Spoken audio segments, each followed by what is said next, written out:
जय भीम नमोबुद्ध आहे. श्रीलंका येथील धम्मसहल त्याचे आतापर्यंतचे 3 भाग आपल्यासमोर प्रदर्शित करण्यात आले. आज आपण 4थ्या भागाकडे वळूया. दांबोला येथील आलूविहार जेथे धम्मसंगती झाली होती, त्या धम्मसंगतीमध्ये जे त्रिपिटक लिहिलं गेलं, त्या त्रिपिटकाबद्दलची पूर्ण माहिती, इत्थंभूत माहिती आणि सत्य माहिती प्राध्यापक दिवा पागुल आपल्यासमोर मांडत आहेत. तर मित्रांनो, एक लक्षात घ्या, या माहितीला आपण लाईक, शेअर आणि सबस्क्राईब करायला विसरू नका. तर चला मग बघूया 4था भाग. जय भीम, जय भीम. भगवान बुद्धाच्या महानिर्वाणानंतर साधारण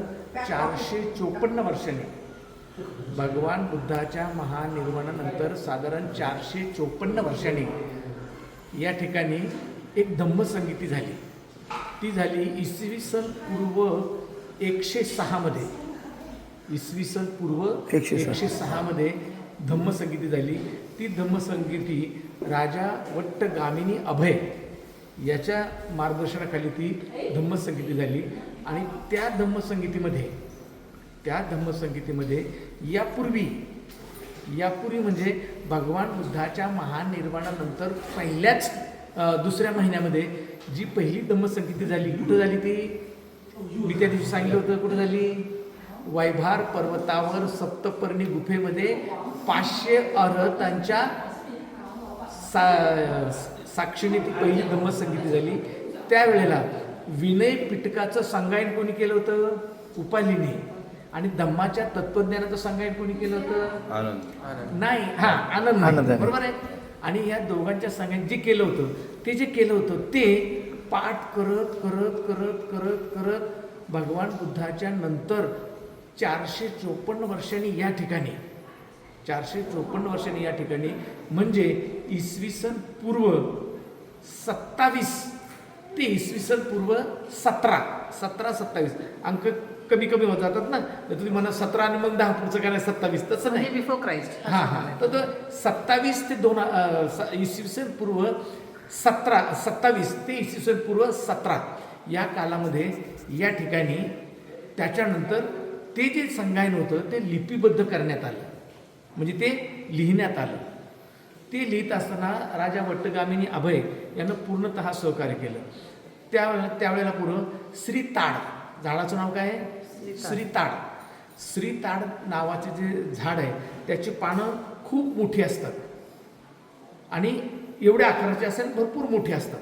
तर ते श्रीताडाची पानं जी आहेत तर ती अगोदर शिजवायची असतात. शिजून मग त्याला वाळवल्या जातं. आणि वाळवल्याच्या नंतर एका लोखंडाच्या टोकदार सुईसारख्या टोकदाराने मग ते पानं थोडीशी ओलसर केली जातात आणि ठेवले जातात. आणि त्याच्यानंतर ते जे पान असते, ते टोकदार जे खिळा आहे, त्या खिळ्याने त्या पानावर असं लिहायचं असतं. ते लिहिलं की त्याच्यावर मग काजळ किंवा कोळशाचं पूड किंवा कोळशाचं पाणी मग त्याच्यावर असं ओतलं आणि मग ते पुसून काढायचं. त्या टोकदार खिळ्याने काय झालेलं आहे, त्याच्यावर स्क्रॅचेस पडलेले आहेत. त्याच्यामध्ये ते जाऊन बसतं आणि ते अक्षर पोचून येतं. असं म्हणजे जगामध्ये त्रिपिटक जे लिहिलं गेलं ते माताले या ठिकाणचं हे अलविहार या ठिकाणी ते पहिलं लिहिलं गेलं. हे अत्यंत पवित्र ठिकाणी ती ताडाची पानं. आणि त्यावेळेला जे लिहिलंय तुम्हाला तिथे पाहायला मिळतील. तिथे पाहायला मिळते. आणि ते श्रीताडाचं पान कसं आहे, त्यातले शेवटचं पान एक छोटंसं तिथं त्यांनी ठेवलेलं आहे. दुसरी गोष्ट, या ठिकाणी श्रीलंकेमध्ये त्या काळात म्हणजे राजा वट्टगामिनी अभय यांच्या काळामध्ये ह्या ज्या वस्तू आहेत श्रीलंकेमधल्या, या सगळ्या वस्तू इथं जपून ठेवलेल्या आहेत. हा तीरकमठा जो आहे हे सुद्धा आपलंच आहे. म्हणजे धनुष्यबाण जो आहे ना तो आपलाच आहे. धनुष्यबाण हा आपला आहे. पण ऐकून घ्या, धनुष्यबाण हा कोणाचा आहे? आपला. पण दिला कोणाचा आता त्यांनी? रामाचा आहे. रामाचा आणि धनुष्यबाणाचा तसा काही संबंध नाही. मग ते सांगतो ना, काही संबंधच नाही ना. परंतु तुम्हाला एक माहिती आहे का, सिद्धार्थाचं लग्न होताना, इकडे बघा, सिद्धार्थाचं लग्न होताना सगळ्या प्रकारच्या स्पर्धा झाल्या. शेवटची जी स्पर्धा झाली ती बाणाची स्पर्धा होती. तीर कमठा त्याला म्हणतो आपण. त्याची स्पर्धा होती आणि त्या तीरकमठेमध्ये सुद्धा सिद्धार्थ जिंकला म्हणून यशोधरा त्याला मिळाली. हे नीट लक्षात घ्या. मग त्या सिद्धार्थाचं ते ऐश्वर किंवा त्या सिद्धार्थाचा तो नेमबाजपणा कोणाच्या तरी नावाने खपवा म्हणून त्यांनी कोणाच्या नावाने खपला, रामाच्या नावाने खपवला आणि सिद्धार्थ बाजूला पडला. असं हे अल्विहार आहे. हे सगळे त्या काळातल्या वस्तू इथे आहेत. ह्या सगळ्या त्या काळातल्या वस्तू. पक्षी ते गरुड ते गरुड पक्षीची स्टोरी ती पण आवडणार हो, गरुड पक्षी पण त्याला पण स्टोरीच आहे. म्हणून याला अल्विहार म्हणतात. आणि ते हा? मोठं आहे. अल्विहार. साप मुलासारखं आहे तिथं. आणि ते ठीक आहे. आता ते गणती जरी असते बरं ते आपण काय जास्त हत्तीचं नाही महत्व आहे का? काय हत्तीचं आपल्या धर्माचं हत्तीचंच महत्व कसं आहे. आहे, आपले, महामाया होती ना, तिला स्वप्न पडते ना, हत्तीच दिसते स्वप्न. दिसतं काय करायचं?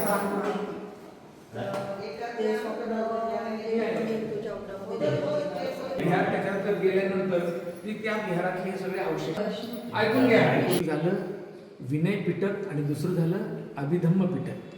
भविष्य काळात पुढच्या काळामध्ये काय झालं, विनय पिटकातले काही सूत्र आणि अभिधम्मातले काही सूत्र वेगळे केले आणि तिसरं एक पिटक बनवलं, त्याला म्हणतात सुप्त पिटक. म्हणजे पहिलं होतं विनय पिटक, नंतर झालं अभिधम्म पिटक आणि दोघांमधून काही सूत्र वेगळी केली आणि त्याचं एक बनवलं, ते झालं सुप्त पिटक. सुप्त पिटक झाल्यामुळं आपले किती झाले बघ पिटक, त्रिपिटक. ते असे जे त्रिपिटक आहे ते इथे लिहिले गेलेले, हे लक्षात ठेवा. म्हणजे श्री ताडपत्र तो राघवला पण ह्याचा पण फोटो काढायचा त्या पत्राचा. हे बघायचं.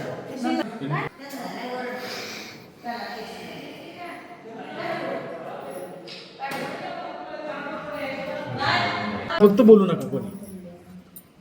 So start. जय. आज आपण श्रीलंकेतील मातले या ठिकाणी अल्विहार आहे. आज दिनांक 26 नोव्हेंबर 2024 संविधान दिवस आहे आणि या संविधान दिनाच्या निमित्तानं आपण श्रीलंकेमधल्या अल्विहार या ठिकाणी येत आहोत. मी तुम्हाला अल्विहाराबद्दल थोडीशी माहिती सांगतो.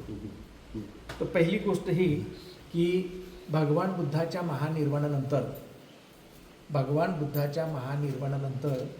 1 महिन्यानी पहिली धम्मसंगीती झाली वैभार पर्वतावर सप्तपर्णी गुफेमध्ये. आणि पहिल्या धम्मसंगीतीमध्ये विनयाचं गायन केलेलं आहे उपालीने आणि धम्माच्या तत्वज्ञानाचं गायन केलेलं आहे भंते आनंदाने. पुढे भगवान बुद्धाच्या महानिर्वाणानंतर 454 वर्षांनी 454 वर्षांनी राजा वट्टगामिनी अभय यांच्या कारकिर्दीत इथे एक धम्मसंगीती झाली. साधारण इसवी सन पूर्व 106 106 is am I correct? Yes. तर त्या काळामध्ये इथे ती धम्मसंगीती झाली. या धम्मसंगीतीमध्ये राजा वट्टगामिनी अभय यांच्या मार्गदर्शनाखाली पहिलं त्रिपिटक लिपिबद्ध करण्यात आलं. मग त्यावेळेला काही पेन नव्हता, त्यावेळेला काही बोरू नव्हता, त्यावेळेला काहीच नव्हतं. मग ते कसं लिहित होते तर मी तुम्हाला तो डेमो दाखवतो. हे जे आहे याला म्हणतात श्री ताडपत्र. याला काय म्हणतात? श्री ताडपत्र. हे ताडपत्र सुरुवातीला काढल्याच्या नंतर याला पाण्यामध्ये बॉईल करतात, पाण्यामध्ये उकळवतात. उकळवल्याच्या नंतर याला वाळवतात आणि वाळवल्याच्या नंतर मग हे लिहायला योग्य होतं. मग त्यावेळेला लिखाणाचं आपल्याकडे काही साधन नव्हतं. मग त्यावेळेला तुम्ही सगळ्यांना पहा, हे जे टोक असणारं मग तो खिळा असेल किंवा लोखंडाची कुठलीही वस्तू असेल तर याला खूप टोक आहे. तुम्ही हात लावून बघा, याला टोक आहे की नाही बघा, याला किती टोक आहे बघा. हां, या टोकानं या पानावर त्यावेळेला लिहायची पद्धत होती. या पानावर लिहिल्याच्या नंतर आता समजा हे बघा, आता मी समजा लिहिलं, आलं का त्याच्यावर वाचता येते का तुम्हाला? नाही. पण समजा हे जे आहे हे झाल्याच्या नंतर I can write something. नाही there. नाही जस्ट मिनिट देन यू डेमोडेट. Okay. आता समजा बघा, आता याच्यावर तुम्हाला काहीच नाही.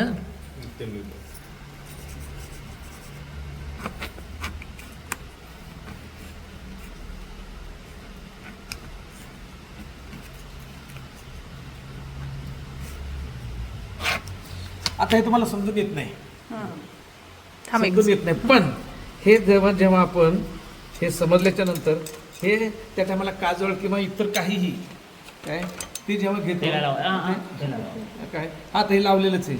आणि हे जे आहे हे आपण याच्यावर जर घासलं, हे पहा खाली ठेवून कर. हे पहा, आता हे घासल्याच्या नंतर हे मी पुसून काढतो.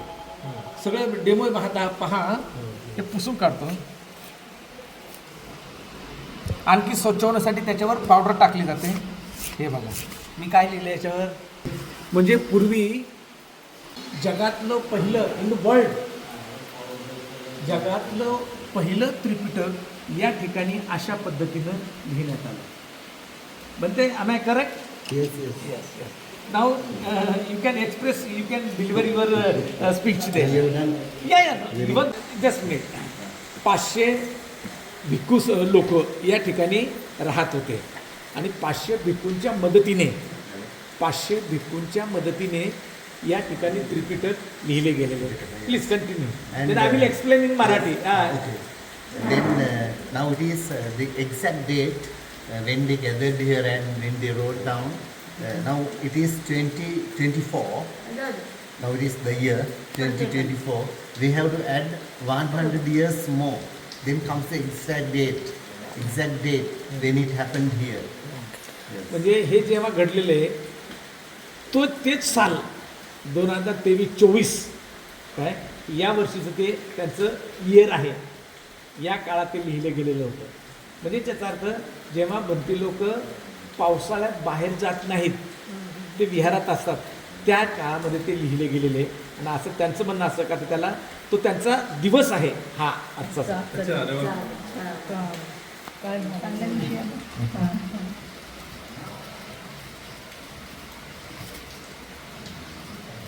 पुढं सरकावू नये म्हणून त्याला मागे त्यांनी लावलं. तुम्ही ते हे केलं, तुम्ही डिटेल केलं ना ते, तो व्हिडिओ चांगला होता. हो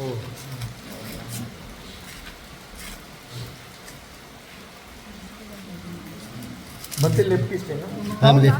या खालीच राहिल्या. Ayubowan. या Have a long life. This means. आता मी ते तुम्हाला हे करून दाखवतो. हे याच्यात काजळ किंवा ते आहे आणि हे ओलं केलेलं आहे. हे ओलं केलेलं जे आहे ते मी तुम्हाला याच्यावर हे बघा झालं. हे बघा आता त्याच्यावर थोडंसं हे टाकूयात पावडर. जस्ट